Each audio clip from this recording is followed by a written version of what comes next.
basically decided the left cannot be reformed in this country anymore. That's what happened with Bobby Kennedy. That's what's happened with a lot of old school liberals. Is they say, yeah, we don't care what you do in your bedroom, but we believe in the fundamental right of people to speak their mind, and the Democrats just don't believe in that anymore. Hey everybody, this is Troy over at Uncomfortable Truths. Thanks for checking me out. Now today we've got to talk about what happened with JD Vance over at the Joe Rogan Experience, because people are going wild. They're losing their minds because JD Vance said, when we were locked at home and we all had to do mail-in voting, even in states where that isn't really a thing, and when we had actual social media companies coming out and censoring some information, that maybe that could have had an impact on the election. Well, apparently you're not allowed to say that because people are saying, that means you're denying the election. That is not what that means. He is saying that people actually went out of their way to make a difference in the election that led to this negative outcome in a way that they shouldn't have done because it tipped the scales in favor of a different candidate. Now, you don't have to agree with him, but that is the argument that he's laying out. And realistically, some of these people on the left who are attacking JD Vance, it's really strange because he's saying a lot of things like this. And it sort of occurred to me that the reason they're not more serious about these train disasters is because they're privatizing the rewards. But when a major train disaster happens, who picks up the tab? It's the local residents and it's the American taxpayer. And that's something that fundamentally has to change. Look, guys, here's how it is. That line literally could have come out of a Bernie Sanders speech and leftists would have eaten it up. They would be going on for days about how brilliant JD Vance was. Because he's out there saying, yeah, right now what they're doing is they are socializing the risk and they are privatizing the reward. Well, that's literally what JD Vance just said. And where are the leftists? Where are the Bernie Sanders supporters who were so interested in reining in the pharmaceutical companies?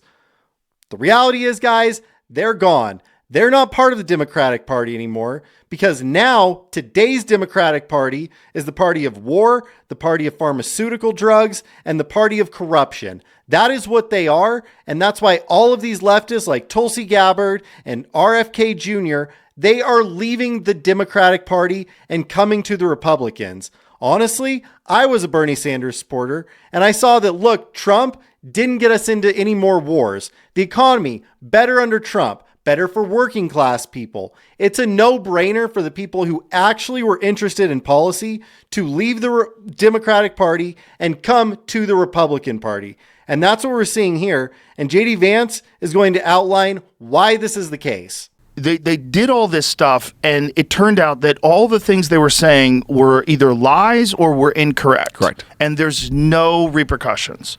And so you're seeing all this in real time, and no one on the left has any problem with it, which to me is insanity. And the people that do have a problem with it, their solution seems to be to just go to the right. They don't even feel like you can reform the left. Mm-hmm. People are just like Tulsi Gabbard becomes a Republican. Yeah. People are just abandoning this. Like, I can't talk to you people. That's right. I'm doing an event with Tulsi Gabbard tonight in Pennsylvania. I love her. She's awesome. And I think she basically decided the left cannot be reformed in this country anymore. That's what happened with Bobby Kennedy.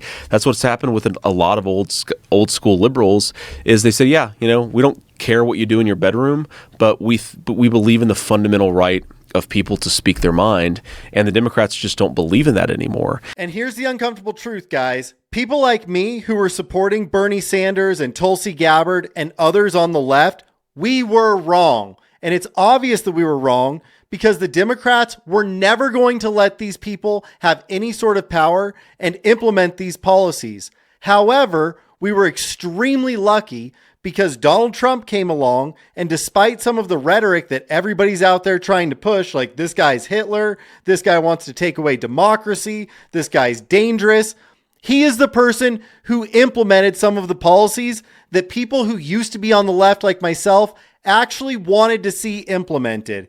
He didn't start any new wars. He helped with the economy. He made life easier for working class people.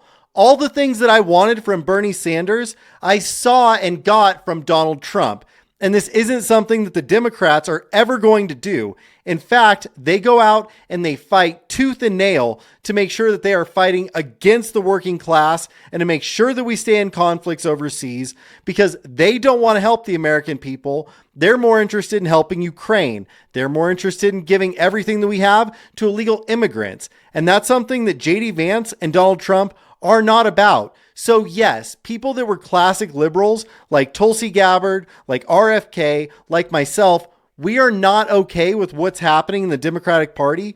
And we feel way more at home with the Republicans because some of the Republicans are actually out advocating for peace deals. They're advocating for no tax on tips. They're doing all of these things that I wanted to see Bernie Sanders do, all the things that I wanted to see people on the left do. The difference is that the Republicans and Donald Trump and even JD Vance here, they are actually doing these things. So take a listen to this and tell me if this doesn't sound exactly like what all the Bernie bros were wanting to happen in 2016. So I talked about this train disaster in East Palestine, and the railroad companies hate me because I kind of went on a crusade against them afterwards. And what I realized is, think of all the costs of that disaster. Think of the healthcare costs, the welfare costs from people who lost their jobs, the declining home values in that community, just all of the costs absorbed by that community. And the railroads are paying slap-on-the-hand fines. And it sort of occurred to me that the reason they're not more serious about these train disasters is because they're privatizing the rewards. But when a major train disaster happens, who picks up the tab?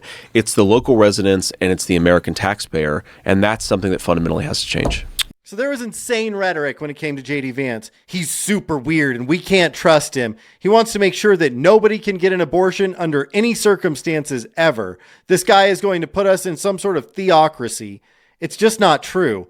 The stuff he's saying 8 years ago would have been considered pretty far left, and they would have been yelling and screaming about how horrible this guy is because he's not doing enough to help big business.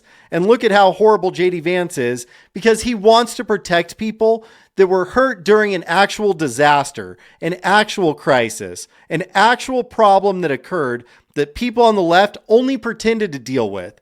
Because remember, when this happened under the Biden and Kamala Harris administration, they didn't even talk about going to East Palestine. They didn't do the things that you would have expected them to do. Meanwhile, you've got JD Vance behind the scenes who's out there actually trying to help people and hold the company itself accountable. And the fact that our media is not covering this and that they are lying to you about JD Vance is completely unacceptable. So do the right thing and make him pay for lying to you about how horrible JD Vance and how horrible Donald Trump are. Because the reality is, they are the people who want to help the working class.